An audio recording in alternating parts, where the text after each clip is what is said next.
Hello and welcome back to another episode of Diaries of a Homosexual. I'm your host Krisjay, and this week Spencer Thomas has come back this week to join us. I'm very excited because, I just moved away to university. I'm living far away from home and I am alone. And so I wanted Spencer to come on here because he's one of the only people I know that lives alone in New York City, in university, doing his thing, living his best life. And I'm trying to be like that, so I wanted to bring him on because he would definitely have the best advice, probably have some amazing stories. But without further ado, let's begin. Hello, Spencer. It's so nice to see you again. It's literally been a minute. Thank you for having me back for round two. No, I'm so excited for today, and I was literally so excited to talk to you again because I love hearing your stories and you actually give really good advice too. But I want to know, going to university is a big adjustment.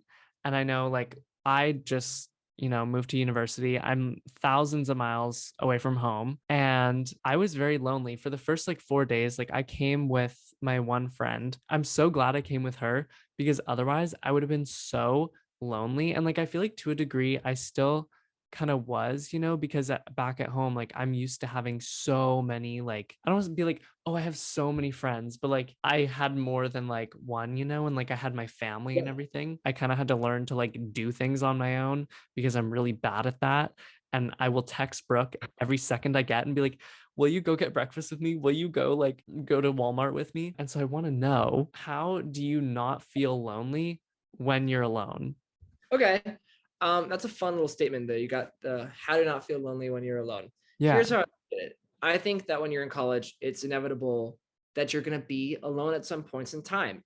And I also think that being lonely is not a bad thing. Being alone is something that you could really find a lot of comfort in. We have to all learn to enjoy our own company to be in college because the reality is you're going to have your classes on a certain schedule that might differ from your friends. You might have to eat lunch alone. You have things you got to do, and you're going to be ending up spending time alone. If you have friends in your class and you're always with people, that's great.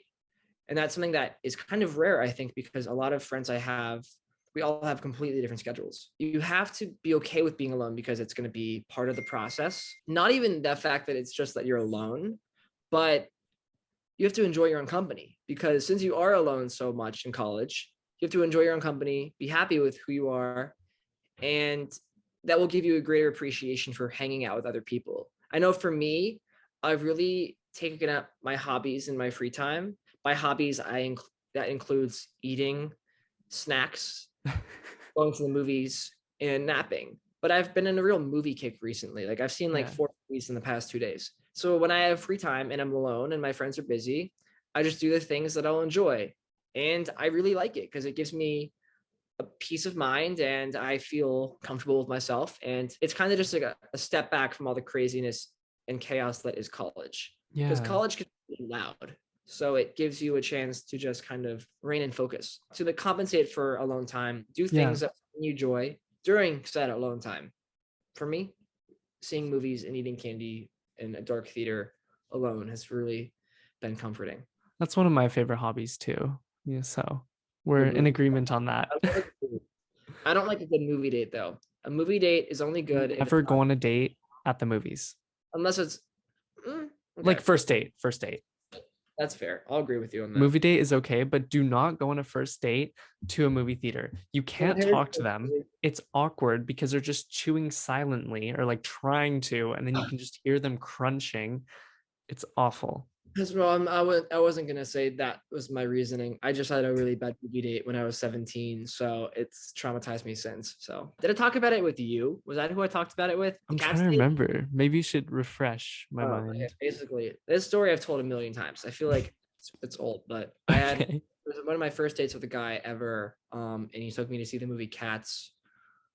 This was my second time seeing it, by the way, because I already saw it with my friends as a joke, and I was like, "Fine, we'll see Cats," and then Yeah. we left because it was so bad, and we got Panera, and this was the first time I ever kissed a guy, and he was like, "Let's hook up in your car," and I look at him and I go, "Hook up like sex?" Because I didn't want, I didn't meant sex, and I was like, no, I was like, absolutely not, and he was like, Spencer, no.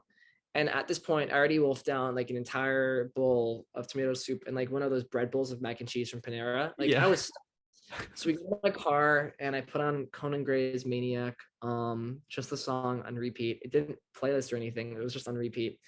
And we kissed, and it was, I didn't know what I was doing. I didn't know how to kiss anyone at this point. I was 17. And let's just say it was a really bad kiss. And I remember stepping back and I had to like wipe away like the saliva because I was Oh so angry. no. And then I was also told by that same boy that later that night that I was a bad kisser. And I said to him, I was like, dude, I don't know what I'm doing. Sorry, but like I feel like logistically I shouldn't have to like wipe away your spit. That's Yeah, graphic. that's on him too, to be honest. Or at least like when you're doing Oh, that, I hope he like sees this. I hope he sees this. I hope so too, honestly. You You need to came be from like being he a bad needs to be kid. better at You were kissing. bad too. You were bad too. Let's stop blaming me here, okay? You were bad too. Let's be real. Movie dates are not really my thing because of that. I would go on a movie date, but never the first date. Why do you think that some people feel the need to always be with people? Because they hate the sound of their own thoughts. Um, sorry, that's dark, but it's true. I think Yeah. that I said this to you earlier the other day. Um, in high school, being alone is looked down upon, right? And we were told don't be. It's like kind of like you kind of stick in groups. Yeah. And as you're older, you realize that's bullshit because there's nothing wrong with alone time. And if someone's judging you for being alone or for spending time with yourself, then they're a fucking weirdo because who the hell would care enough to go say to someone else, oh, they're alone all the time? Who cares? Yeah. Jenny, who cares? I think alone time is the healthiest time you're going to have in college because it's so loud and so crazy and so chaotic. You need that ability to step back and be with yourself and your thoughts and have time to just debrief. Um, so I would say also people are scared of being alone because they are scared of their own thoughts. If you're always with people and everything's so chaotic and there's always something to be focusing on, you can't ever just stop and look at yourself in the mirror and think about your life and who you are. Yeah. I feel like all of us in our lives have done that in a way, is get sucked into the noise of everything just because we were trying to avoid something. And sometimes that's not the case at all. Sometimes people just really love hanging out with other people, which is amazing. But Mhm. even then, you can't burn out your social battery. You have to take time for yourself. Like you have to. It's just healthy at that point. Yeah. Have you ever Yeah. had someone approach you while you were alone? No. Like any Because interesting interactions? I wish. The dream would have someone approach me while I'm alone at a coffee shop and they look at me and they're like, hey. And I'm like, hi. And then they say, are you single? And I say, yes. And then they buy me, I don't know, a fucking coffee. That is the dream. The reality is that doesn't happen. And if it has happened to you, I'm extremely bitter about that. So, um, no. Has that happened to you?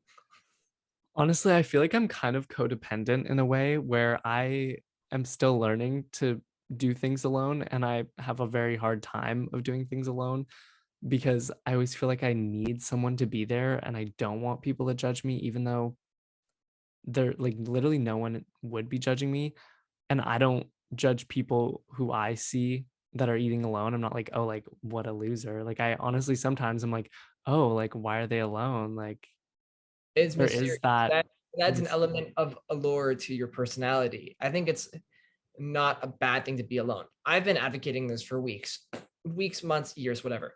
But like, I think alone time is probably the healthiest time you can have to yourself in college because it can be so chaotic and overwhelming and it can get so loud that when you're alone and you spend time with yourself, you first off have to force yourself to like your own company, yeah. which is, a foundation to, living it all.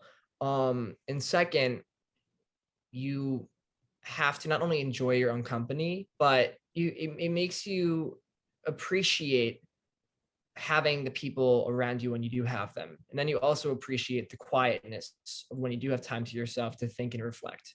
So it's really healthy. Um, and for anyone who's in college right now who is in this cycle of where they don't want to be alone and oh my God, if people think I'm alone, blah, blah, blah. If someone is like all bent out of shape or is like judging you for being alone, then they're a loser because the reality is who cares? Like genuinely, who the hell cares? It isn't, a big deal. And a lot more people are alone than you think in their everyday lives. And it's really just part of life. What do you think makes people feel like they need to have someone with them?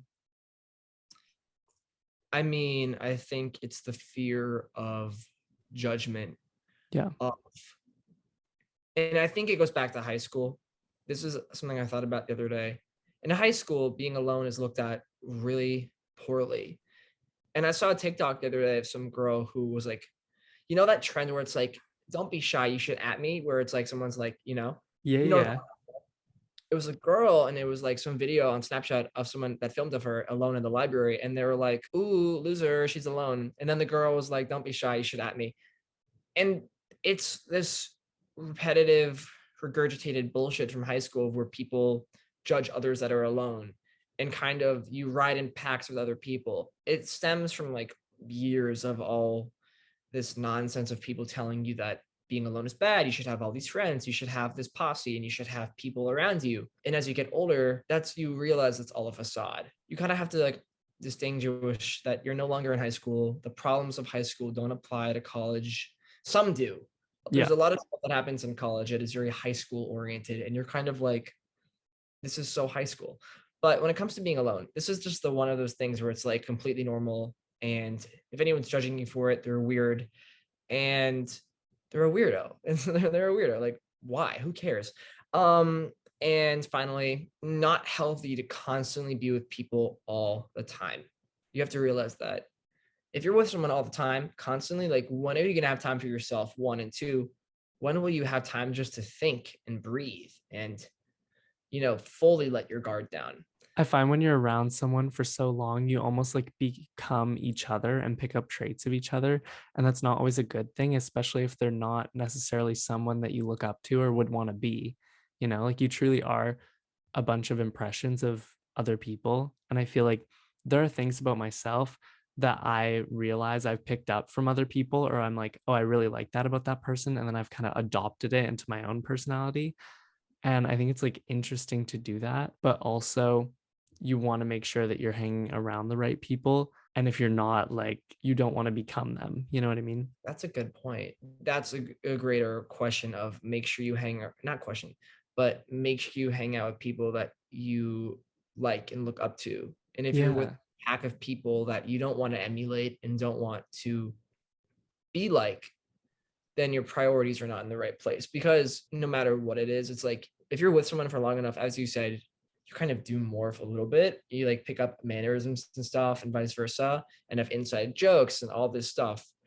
So that's a whole other thing, but yeah. Yeah. Now, in college so far, have you had experiences with friends that you've kind of realized that you don't want to be their friend, or they're not necessarily good for you, and you need to cut this person off, or you need to distance yourself from this person? Can you tell me a little bit about an experience like that? You're gonna get me in trouble on here. You're gonna get me in trouble. You're gonna get me in trouble. Yes, a few people. I realized, last year that a lot of what happened of my life and of college is I was kind of complacent for certain events and things, and I let things happen, and I was trying to brush things off and be the bigger person, which is good. It is good to be a bigger person, Yeah. unless that is doing harm to yourself. So for me, some situations I was in is I was being, too lax and just letting things brush off my shoulder just to be the bigger person. And that was hurting me. And I like felt it. So this year, I've reevaluated a lot of the situations I've been in, and I put a bit of an arm's distance at a lot of the people that I don't want to be in my life anymore, or situations that are just too messy to deal with. And it's really liberating because I just feel like this weight lifted of, yeah, I really enjoyed my time with that person. Yeah, I really cared about them and I was really happy to have them in my life for this time being. But I feel a lot better now knowing that it was part of my past and is not part of my life today. Not even just situations and friends, but in general, Mhm. there's a lot less pressure to be yourself and to be authentic in who you are when all the people and all the things that are kind of making it feel you. How do I put this? Sometimes when there's people in your life that aren't really there for you and aren't authentic and you know they're unhealthy relationships, you feel embarrassed to be yourself to an extent. Yeah. People kind of fall out of place and you put that distance, there's a lot less embarrassment. And it's really nice just to be more in touch with yourself without fear of someone else shitting on you for being yourself. You know what I mean? Yeah. Did you ever notice your personality almost changing when you were with them? Like you would consciously act in a way that you think they would think is cool or would Yeah. admire? And the answer is yes. But it wasn't my friends who did this to me. It was my older roommates who did this to me. Because if you didn't watch our last episode we did, go watch it. We talked about college, my freshman year, now sophomore, and my crazy roommate who filled my entire water bottle up with melatonin just for funsies, and I got really sick and he didn't tell me. He did a lot of crazy other things too, which you can hear all about on the other podcast. Anyways, when I lived with these three like frat finance bros, I felt a lot of my own sense of security fall away. My sense of being in touch with my femininity and being okay with being gay and all these things that I've been so proud of and worked so hard to feel complete in. You know, I was so proud of myself in high school and who I was, and that completely all crumbled away. And I was really embarrassed with myself for letting these boys dictate how I felt about my sexuality. All of a sudden, I was reverting back to old methods and patterns. Am I being too gay? Am I being too flamboyant? Am I moving my hands around too much when I speak? Am I dressing too feminine? How do I dress more like a man? How do I be more masculine? And I asked myself these questions, and then I kind of started changing my life up a little bit to appease what I was being told by these boys I was living with, who were telling me all this stuff about how I'm being too gay and I'm too much of a girl, and then I'm all these things. And I felt so insecure, so I changed them. My life, even now, even though I'm very comfortable with my sexuality and who I am now, I don't think I'll ever be exactly who I was before I lived with those boys, Yeah. because, you know, it was so toxic, and I really changed myself to appease some mold. And I felt so validated when they would say to me, Spencer's a cool gay. He's not like the other gays. And Spencer is normal now. They would say, oh, he's normal now. And I felt so validated. And then I would be hurt when they would be like, oh, he's acting gay, or, oh, I hate living with a gay roommate, which I've heard several times. It's deeper than friendship. I completely changed myself to appease other people because I felt embarrassed about my sexuality. And I was being told that who I was not, you know, something to be proud of. I'm not proud of that time of my life that was last spring. And it immediately, a weight was lifted when I moved out of that dorm. It was something that I really struggled with. And I'm really proud of my sexuality and I'm really proud of who I am and what I stand for. But there was a moment for a couple months where I was completely embarrassed by my sexuality and, you know, acting feminine and all these things just because I was being told that I was an embarrassment. So, Yeah. Do you yeah. ever feel like it made you comfortable or uncomfortable if you were, let's say, in public with like a guy in any case? Like, would you have held hands with a guy at that point in your life? No, absolutely not. There was no one's hand to hold, to be fair, but no. I was so set on them approving of me that I completely just shut out an entire side of my life and kind of I took down old photos on Instagram of me at prom when I had makeup on, and I took down old photos of me when I did like a Euphoria photo shoot with my friends when I was like 17, because they were making fun of it. And I completely changed my entire life just to fit some mold so three straight guys could approve of me, which I'm not proud of and is a low blow, and it's embarrassing to me that I let myself fall to that, you know, level, but it's true. And now I'm not like that, and I would hope that I'll never be like that again. Actually, a week ago, I did unarchive all my old photos of myself from high school that I deleted and hid because they told me I looked too gay in them. So proud of myself for that That's one. awesome. And to undo some of the damage that was done. So yeah. Yeah, they put you through like literal hell from the sounds of it and treated you so poorly. How did you like what were some of the steps that you took to kind of recover from that? Like how did you get to where you are now by like putting up those old photos and kind of chipping away at the internalized homophobia that they kind of created in you in a way? That's a good question. It started with re-examining my identity and who I was before all of the shit went down.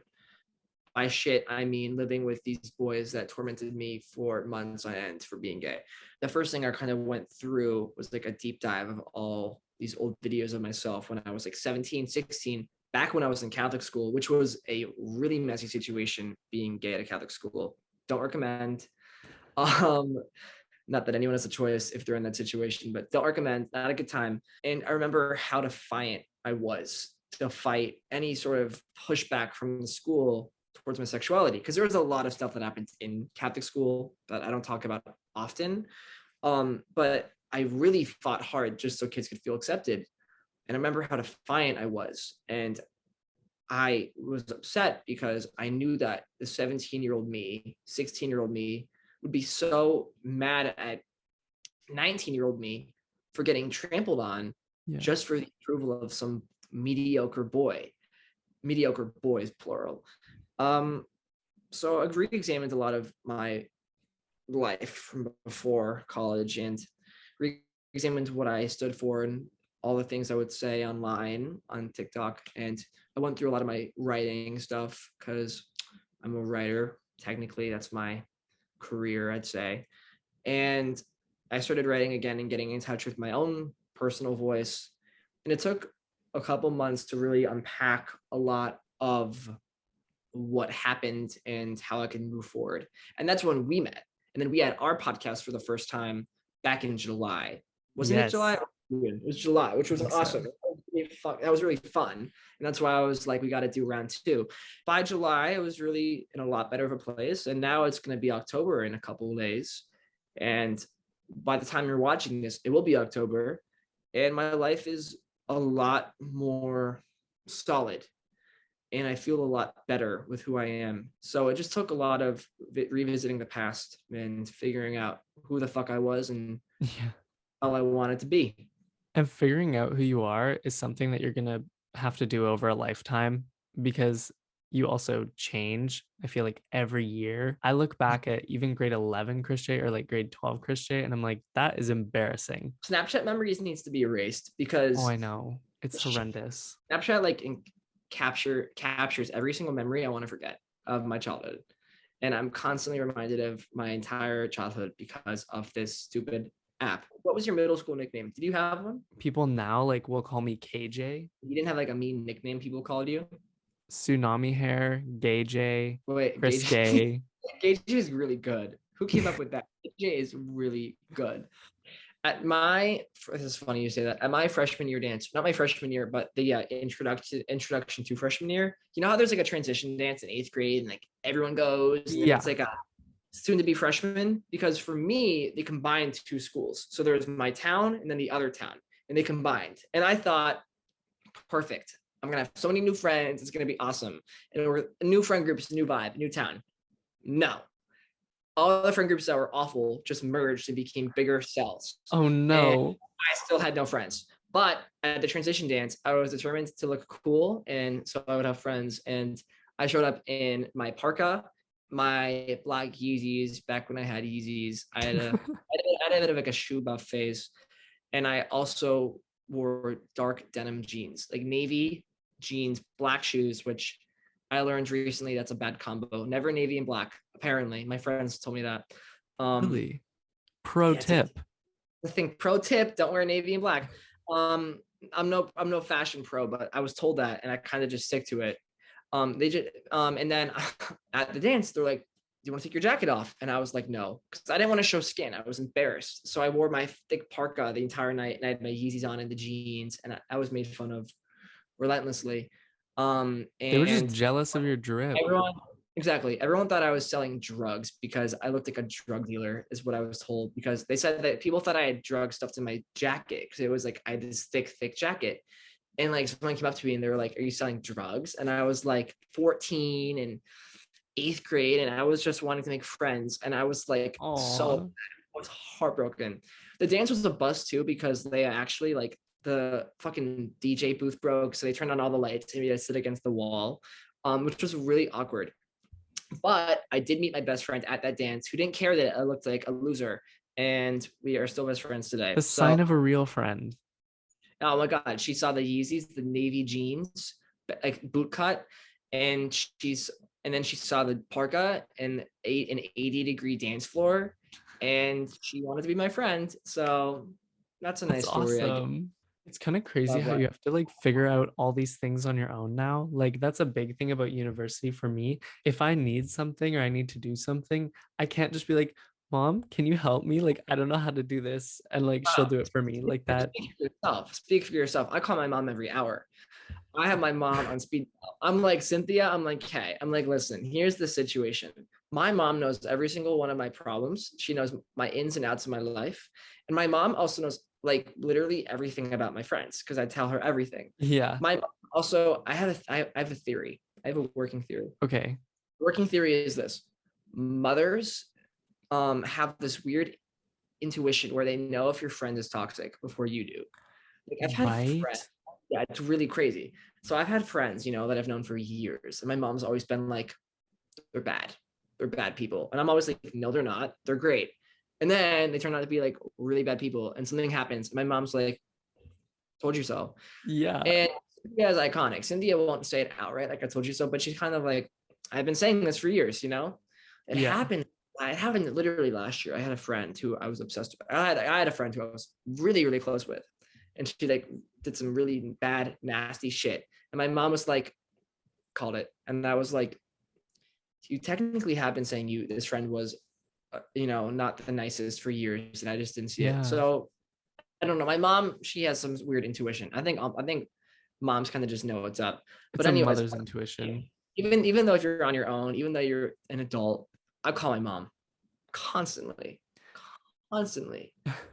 Um, Cynthia knows too much. She knows too much. But yeah, I think college can be it's a lot of you know figuring out stuff on your own, which is good. It's necessary. But anyways, back to what were you saying? Because I cut you off. Sorry, you got me on No a train. worries. No worries. I I wanted to got know though, how has it been getting older, and living your own life entirely? Your life when you're younger is controlled by your parents to a degree, whereas now you may, even though you rely on your mom a lot, which is great to have that relationship with your mom, you at the end of the day could technically just do whatever you want because you're kind of like yeah, an adult now. yeah, I feel old. Although I'm not old. I'm turning 20 in a month. My birthday is November 7th, so I turn 20 soon. And there's this looming sense of dread to be turning 20, which I don't know if Really? that happens. I'm not I'm okay with being 20. I didn't like 19, so I'm happy I can be going into another birthday, another year. But I don't really like the thought of getting older as much as I used to. When I was like 7, 8, I was obsessed with the idea of growing up and being in New York City and having a career and doing all these things that I wanted to do. That was all I thought about. It's all I lived. It's all I wrote about was my life when I'm older. And when I had these bad situations in middle school and high school and I had no friends and woe is me, I'm gay and like I'm in Catholic school, all these like mixed emotions, I just kept thinking, I'm going to be in college, I'm going to be older and life will be better. And yes, life is better. I am in college. I am in New York City. I'm writing, I'm writing stuff and I'm going to try to publish it. And I'm doing everything younger me would want me to do. And then I realized that I took a lot of my life for granted. The simplicity of being a kid and not having any responsibility and being at home and then your dad comes home from work and you have dinner and Christmas, you know, and back when you believed in Santa and everything was so magical, vacation and spending time with your grandparents. I took a lot of that for granted because I had an alright job this summer and I quit because my grandma got sick Yeah. and she passed back in, God, it's going to be more than a month now, August. And I lived with my grandma for some time. And, you know, she was my sister, my mom, my best friend.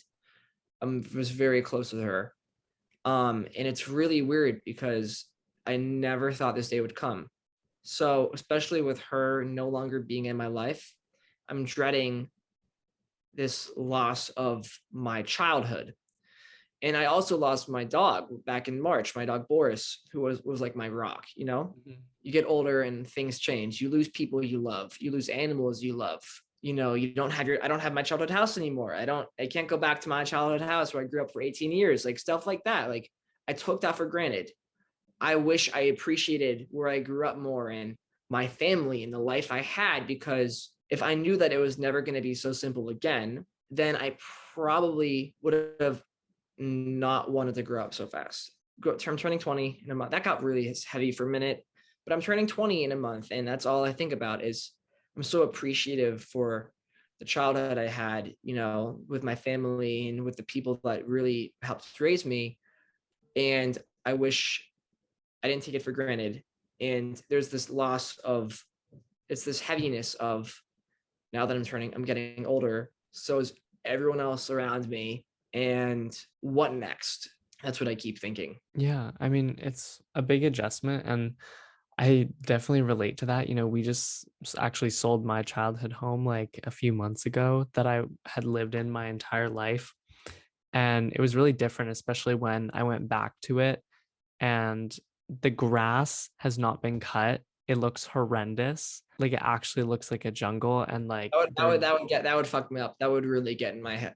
That would yeah, get my head. and they were digging up the lawn and like it was crazy to see, and it was weird because like I couldn't just go in the driveway, you know what I mean? Like I would be trespassing because I don't live there anymore. And then I went to my neighbor's house, or my old neighbor's house, who was like my best friend, and we like hung out there. But then I didn't just walk home after. I like drove 30 minutes back home, you know? And it's a big adjustment, and I definitely agree. Like I think I took my childhood for granted a lot of the time, and it was very easy. And you know, like as cringy as I was and as different as it was, you know, like I am very happy with where I am now. It was so much simpler and so much easier, and everything, most things were taken care of, and you just didn't really have the same worries that I feel like we do now, especially managing our own lives. And I Yeah. think specifically with university and college, like it gets so hard to focus on school sometimes. And I think that that's why a lot of people can find it like it's such a big adjustment, because you're managing school, which is already hard enough, plus your own life. And a lot of kids haven't lived on their own before, ever, and now they're doing their own laundry, sometimes fucking up their laundry. Like I now have a pink shirt. I know how to do laundry, but like it just, I don't know what the fuck I Pink did. But is now a I have very like, cool color. Pink is a very cool color. I'm sure it's a but like, great. oh, it's not here, but it's like spots, like pink spot. It's awful with everything that you have to do kind of alone, especially if you move away for university. It can just be a lot for people. And I would love to hear your advice to people who are, you know, in a maybe a new city, new surrounding, and just want to get their shit together. Okay. Yeah. Here we go. The idea of losing your childhood home is tough. I get it, you know, and then seeing other people live there, not being able to drive up and walk in the front door. That is a feeling that it feels so distant, and yet you feel so close to that house and to that life that you once had, but yet it feels so far away. And with college, a lot of people are picking up their life and moving to new cities. I'm lucky. I don't live far from New York City, right? Mhm. So I have the ability, the luxury of traveling back and forth if I want to. But my sister, for example, I'm a twin, if anyone didn't know, she's all the way in Boston. So it's like a 3 hour drive for her. When you're farther away from school, especially if you're like across the country, the environment you're in can feel very foreign. and it can feel very isolating and anxiety provoking. So my best advice to that, and I can't answer it to the best of my ability because I didn't pick up and move my entire life super far away. I only moved like an hour and a half. My best advice is you really can't escape that feeling. You can't run from it. You have to sit in that feeling of, yes, I'm in a new place. Yes, it's all new to me and I'm scared and I'm nervous, but it's also exciting. My entire life, I can shape it from here. I can be who I want to be. I can make the friends that I've always wanted to make. I can do more and be the person that I maybe was back at home, but wasn't to the fullest extent. Or maybe this is the first time you're really truly in touch with yourself. There's a lot of freedom, and that can be really empowering and liberating, I'd say. Then there's that side of the token where it's like, appreciate the life you had if it was a good one. If you didn't have a good childhood, which I know I have a lot of friends who had some pretty messed up childhoods, Yeah. fresh chapter, fresh page. I feel really fortunate to have grown up in a good family that like was really, it was always about acceptance, and my family was really supportive of my own coming out. And I would say appreciate your roots, appreciate your home, and don't take the people in your life for granted that care for you. If I could go back, then I would appreciate every minute I had of my grandmother, every second, every minute, every letter she wrote me, every single card, every single. I'm gonna go back to Taylor Swift for a minute. I love Taylor Swift. You guys know that. You know, every single grocery list item, which she sings about on her song Marjorie on Evermore, her most underappreciated album and by far her best. Sorry, it's true. Evermore is her best album, maybe Folklore, but whatever. But in that song, she's singing about her grandmother who passed away and is talking about crumpled up receipts and grocery lists and how she left all her dreams to her, to Taylor. And that idea of, I would have appreciated every moment so much more if I knew you'd one day be gone, is something we all should take a page out of that playbook, because Yeah. life does change and people do come and go. And the only constant in your life is you and the way you take care of yourself. You have to appreciate everything, especially in college. Appreciate the new life you have, but appreciate the old one too. I know for Yeah. me, I had a really tough time with friends growing up, and with my acceptance with my body and my sexuality. I really did not like the way I looked growing up and the way I was perceived. And looking at the good moments in my childhood and reflecting on those, being nostalgic over those, has really healed a part of myself that I needed to work on for a very long time. That's why I've been so nostalgic. And that's why I'm kind of scared of getting older, because it's kind of like, yes, I'm so excited for my career and my life and the memories I'm going to make, but it's also coming at the cost of what I've known and what I've grown up with will no longer Yeah. exist. And one day the people that are in my life will no longer be here.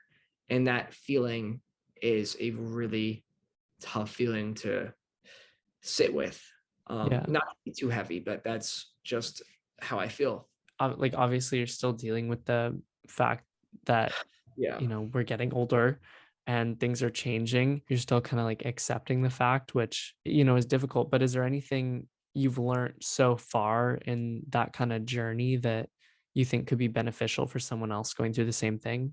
I would say, well, not only being in touch with your past and with finding peace with a lot of the things that are of your past in your childhood, I would also say that even as we're growing older, stop asking yourself, what's next? What's next? What's next? Sit in the moment and let it just exist. Yeah. I mean, I know this is so cliche and I hate saying it. My dad said it to me on the phone the other day, but it's truly like the destination. Yeah, that's the goal, right? But it's really all about the process of getting to that place, which I know it's cliche. I know it's fucking, we've heard it a fucking million times. I get it. I know, whatever, but it's true. Cliches are cliches for a reason. It's true. But the memories you make and the people you meet along the way and the stories you can tell. I'm a very nostalgic person, as you can tell, and gay. But it's truly all about the process of getting to those places, not necessarily the destination. Because I told myself when I was 10, I said, all I want to do is be in New York City and Yeah. write, have a career. And now I'm 19. I live in New York City. I've been going to school for more than a year. I thought that if you had 1,000 followers on Instagram, it meant you're famous. And I have a platform. And I Yeah. never thought I'd have people even listening to me remotely at all. Oh my God. I'm so thankful that the fact that you're even doing this podcast right now, I'm so thankful for that opportunity, because I know the 10-year-old in me would be screaming, to be able to be on a podcast and someone would be interviewing them about, what their life and their experiences. Yeah. And then when I write things, I'm a writer, at heart, and I'm working on a book, which, keep your eyes peeled, That's guys. so exciting. It's nowhere near done, but I'm working back on revamping my website and putting my work back up on there. And I'm Are there really any trying. like teasers for this book that you can give right now? Okay. All I can say is think gay and coming of age. That's all I'm going to say. I'm just going to give you the genre, coming of age, Okay. and it's for the gays. Is it fiction? Of course, it's fiction. I've Okay. been single my entire life. So since I'm single, I've been single my entire life. Instead of, writing from experience, I'm writing from a place of what I would want my life to be if it was perfect. And So you know it's a what? lot. So many artists do that. And It's it's a lot like, of yeah. There's parts of my personal life in that story that I'm working on, but it's a lot of fiction, because I yeah. cannot speak on behalf of having a boyfriend, which there's a love interest in the story, and I cannot speak on behalf of romanticizing high school, because I went to Catholic school and I hated it. So it's just something I'm working on, and I'm really proud of it. And when it's done, it'll be done. And back to what I was saying is I want to, before I get off topic, Yeah. yeah, I'm writing more. I'm in college. I have a platform. I'm doing what I would want to do. Stop rushing towards the destination. Life will come and go, things change, and just sit and breathe, even though that might be really hard, and just accept that everything will work out, and just try to be in the moment. That would be Yeah. my I love literally everything you said. And I'm so happy that you've kind of art. found writing, and just really dove into that. I'm so excited for this book whenever it is finished. I will definitely It's a be. long while away. I It's got it okay. for I can wait. I waited years for my Stranger Things goal. season 4. So obviously you have a lot going on. Have you found it hard to manage school and, writing your book and social media and living your life? Like, how do you know, first of all, when you need to take a break? Second of all, how do you kind of organize what you have to do? Oh, that's a good question. My life is crazy hectic, but I also have friends whose lives are 5 times more hectic than mine. So I put it into perspective. I'm like, Spencer, I'm like, you know what? I don't have class tomorrow, for example, because my teacher canceled it. So like I could cry a river and be like, I'm so busy, but I also don't have class tomorrow. So I'll probably sleep until 1 p.m. So it Yeah. could always be a lot crazier, is what I tell myself. And this new thing I've been trying, it's kind of crazy, guys. It's a really new age theory. It's called structure. It turns out that when you go to bed early and wake up at a regular hour and go to class and try to eat healthy, it turns out that actually does make a difference. Who would have thought that going to bed at 11 is better than going to bed at 3 a.m.?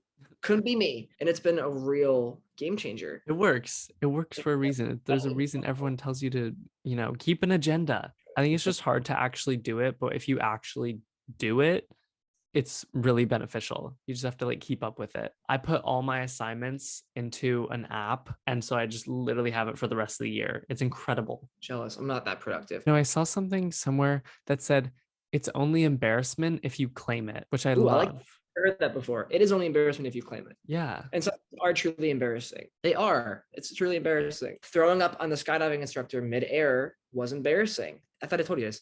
It's not something I'm proud of. We're approaching the 1 year of that, by the way. October last year, yeah, I went skydiving in Las Vegas, and I threw up all over the guy in the Oh midair. my gosh.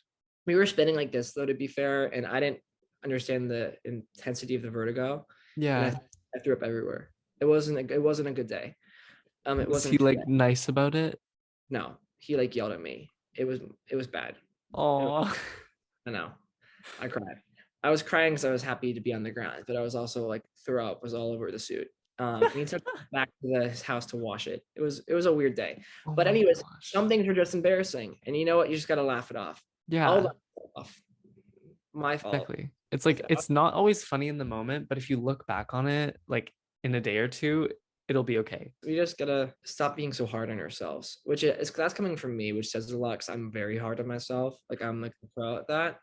But it's healthy just to You have to. It's just not, you know what I mean?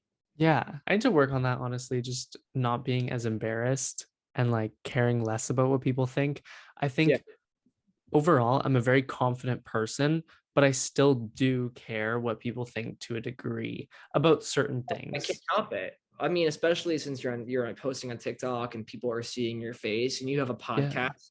I mean, even now I'm like adjusting my hair while we're on this Zoom call Hmm. because I want to make sure my hair looks good for the people that watch this podcast. I think that everyone's so hard on themselves, myself included, and we might care still, and that's part of life, and we have to actively try to just be less hard on ourselves, which Yeah. is admittedly way easier said than done. I have a long way to go with that, but the important thing is you can acknowledge that and say you're working on it. So Yeah. Well, Spencer, thank you so, so much for coming on today. I really appreciate it. thank you all so much for watching this. Thank you for having me. I adore you. I'm so proud of you. You're in college now. This is all grown up, guys. All right. Before I head off, I just want to say, please follow me at Spencer Thomas with 2 R's on TikTok. That is where I post, my life and whatnot. Doing a new series on there about college. It's fun. Check it out. My Instagram is squiddy, SSQUITI. And then my Twitter is also Spencer Thomas, 2 R's. I'm working on writing. My website's going to be up and running soon again with all my writing. So stay tuned for that. And thank you. I love you. And I will see you most likely on another podcast next time I'm on here, because you better bet there's going to be a There round will be three. more to come. Anyways, thank you. Love you all. I don't know about you, but I really enjoyed that episode. Spencer is amazing, and I'm so glad that he came on. But also, don't forget, rate the podcast. 5 stars. It's not that hard. Please? It's all I want in life. Just rate the podcast 5 stars. I swear, it's really not that hard. Like, it's really not that hard. You just press a button, press 5 stars, and you give me endless joy. You know, in school when they were like, fill other people's buckets. Don't pour people's buckets out. Fill my bucket by rating the podcast 5 stars. Thank you. Anyways, thank you for joining us today. I hope you had an amazing time. I hope you learned something. I'll see you next week with a very interesting episode. Bye, homos.